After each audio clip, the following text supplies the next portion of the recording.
Aujourd'hui, on va parler de post-synchronisation.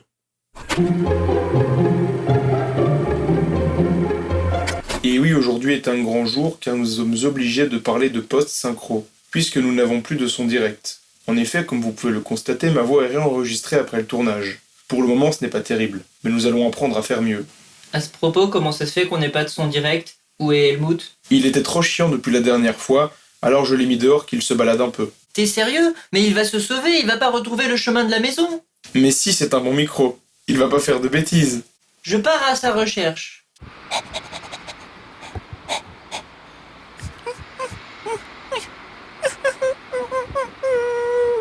Alors d'abord, pourquoi faire appel à la post-synchronisation?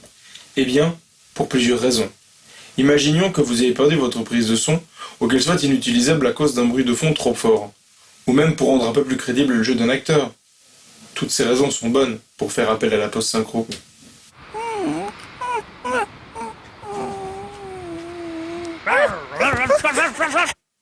Helmut! Helmut! Helmut! Pour faire cela bien, assurez-vous d'enregistrer dans une pièce dont la sonorité est similaire. Évitez d'enregistrer vos phrases de dehors si votre scène se passe à l'intérieur et vice-versa. Helmut! Helmut? Helmut! Helmut! Mais ce n'est pas tout. Pour être sûr d'arriver à un bon résultat, il va falloir que cela soit bien synchrone. Enregistrez-vous en regardant en même temps la scène pour coller au leaping. Vous aurez bien entendu besoin de plusieurs essais pour que cela colle parfaitement. Alors n'hésitez pas à recommencer plusieurs fois. Voilà, celle-là était synchrone. Non?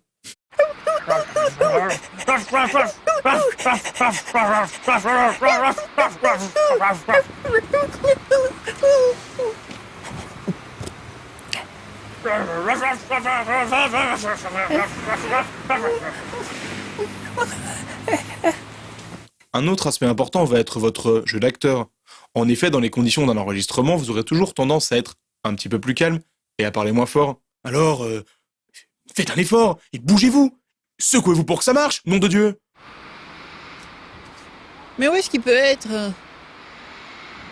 Helmut, fais rentrer. C'est trop chouette. Allez, viens, on rentre à la maison. Vous entendez là comme le son est clean? On dirait que c'est le son direct. Ah, mais c'est parce que son nez, j'ai retrouvé Helmut et pas grâce à toi. Ça c'est pas Helmut, ça c'est de la post-synchro. Si Helmut était là, oui, il est là. Helmut, en chant, Helmut! Oust! Mais oui, bah voilà, ça va, c'est du son direct, c'est pas non plus la peine de faire cette tête. Helmut! On l'a vu. Bon, ça aurait pu être bien que ça soit post... Enfin bon. Voilà. Si maintenant vous en savez assez pour faire de la post-synchronisation, vous pouvez toutefois approfondir votre savoir en allant regarder certains films, comme par exemple La classe américaine de Michel Hazanavicius et Dominique Mézret. C'est un film qui, pour ceux qui ne le connaissent pas, ont été réalisés à partir de 170 extraits du film. Il a donc été entièrement post-synchronisé, les 170 films étant des films américains de Warner Bros. C'est un petit exploit qui a été réalisé en 92 et depuis, plusieurs autres réalisateurs se sont testés à cet exercice, comme Mosinor dans le courant des années 2000 sur Internet, ou encore Nicolas et Bruno plus récemment, qui ont repris un peu le même exercice, mais cette fois, contrairement au film de Michel Hazanavicius, à la demande des productions, ce qui est assez important pour être souligné, comme quoi dans notre métier, tout est possible. Alors n'oubliez pas, regardez des livres, lisez des films et vive le cinéma. J'ai 14 ans et c'est l'hiver, je passe à nouveau quelques mois à la montagne pour ma santé.